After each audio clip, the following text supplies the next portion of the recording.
السلام علیکم۔ آج ہم خارش جیسی بیماری کے بارے میں بات کریں گے اور اس کے بچاؤ کے انشاءاللہ میں آپ کو طریقہ بتاؤں گا۔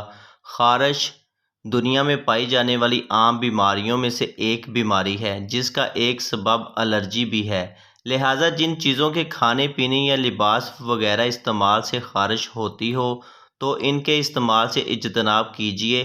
الرجی کی علامت اس کی بڑی علامت یہ ہے کہ جسم پر سرخ دھبے نمودار ہو جاتے ہیں۔ اس کی وجہ سے جسم سوج جاتا ہے۔ الرجی زیادہ دیر تک نہیں رہتی، دوا لینے سے اس میں افاقہ ہو جاتا ہے۔ خارش کی صورتیں خارش کبھی کم اور کبھی زیادہ ہوتی ہے اور یوں ہی کبھی جسم کے کسی خاص حصے پر ہوتی ہے اور کبھی پورے جسم پر۔ اس کی دو صورتیں ہیں۔ خشک خارش۔ خشک خارش کی علامات جلد پر نظر نہیں آتی، بس خارش ہو رہی ہوتی ہے۔ یہ صورت اگر طویل عرصے تک رہے تو اس کے کسی بھی موذی مرض میں تبدیل ہونے کا اندیشہ ہوتا ہے اور زخم بھی ہو جاتے ہیں۔ خشک خارش بہت جلد پھیل جاتی ہے۔ تر خارش۔ شروع میں یہ بھی خشک خارش کی طرح ہوتی ہے، بعد میں پھنسیاں اور زخم ہو جاتے ہیں۔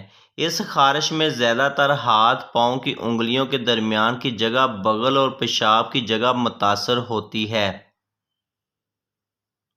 جبکہ رات کے وقت تقریباً پورے جسم میں خارش ہوتی ہے۔ خارش کے لیے مفید چیزیں: دودھ میں پانی ملا کر خشک خارش والی جگہ پر لگانا فائدہ مند ہے۔ پھوڑے، پھنسیوں پر جلدی امراض، خارش وغیرہ کے لیے کریلا پکا کر کھانا مفید ہے۔ جلدی خارش اور گرمی دانوں کے لیے جو کا ستو پینا مفید ہے۔ خربوزہ خوب کھائیے، یہ خارش کو دور کرتا ہے۔ خارش والی جگہ کو گرم یا سادہ پانی سے دھونا بھی مفید رہتا ہے۔ تربوز دونوں طرح کی خارش کے لیے مفید ہے۔ مولی اور اس کے پتوں کا رس جلن اور خارش کے لیے مفید ہے۔ کیڑے وغیرہ کے لیے کاٹنے سے خارش ہو تو متاثرہ جگہ پر کیلے کا چھلکا رکھنے سے خارش سے سکون ملے گا۔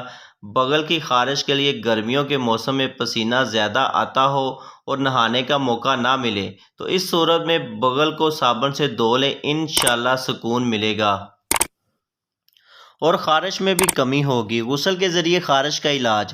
روزانہ نہانا صحت کے لیے مفید ہے اور جسے خارش ہو تو روزانہ اچھی طرح صابن لگا کر نہائے اور اگر سوکھی خارش ہو تو خوب مل کر غسل کرے۔ جو کپڑے اتارے تھے وہ دھوپ میں ڈال دے تاکہ جراثیم مر جائیں۔ اسی طرح دوسرے دن نہا کر پہلے دن والے کپڑے پہن لے اور آج والوں کو دھوپ میں ڈال دے۔ اگر دھوپ میں ڈالنا ممکن نہ ہو تو کسی بھی مناسب جگہ پر ڈال دے۔ یہ عمل روزانہ کرے، انشاءاللہ خارش میں راحت محسوس ہوگی۔